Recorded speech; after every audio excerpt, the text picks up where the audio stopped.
Hi viewers, today we're looking at the Excel VBA straight line depreciation formula, which is the SLN formula in Excel 2013 VBA. So first of all, we're going to start by going to the View tab in Excel, clicking on the drop down in the Macro section, and clicking on Record Macro.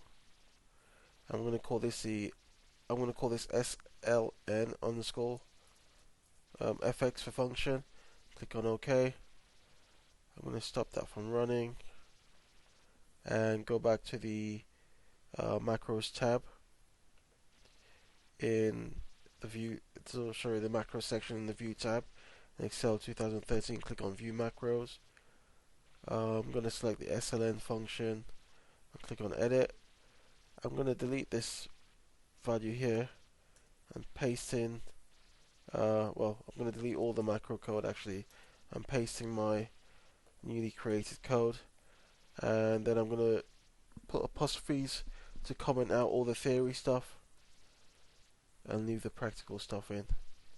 So you can see here the sub SLN function is the macro name, followed by the actual code, which starts off with range d2.formula r1c1, which basically means in cell d2 insert the following formula after the equal sign, which starts off as SLN for straight line depreciation, followed by the open bracket, and then within the open bracket you've got the first value in there in the array, which references cell A2 in the worksheet, which is the cost.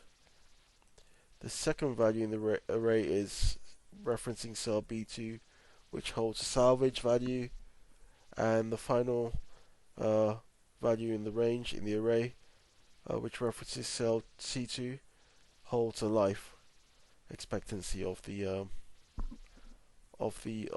product. So if I go to File, Close here, and within this cell D2, I'm going to run the macro to find the straight line depreciation. I click on Run. It gives me a value of 105.88 as the straight line depreciation. That's it. So if you want to go back to view your code in the VBA editor, I'd go to View tab, click on the Macros button, select your SLN function macro name, and click on Edit, and it takes you back to the VBA editor. So that's the Excel VBA straight line depreciation function or formula in Excel 2013.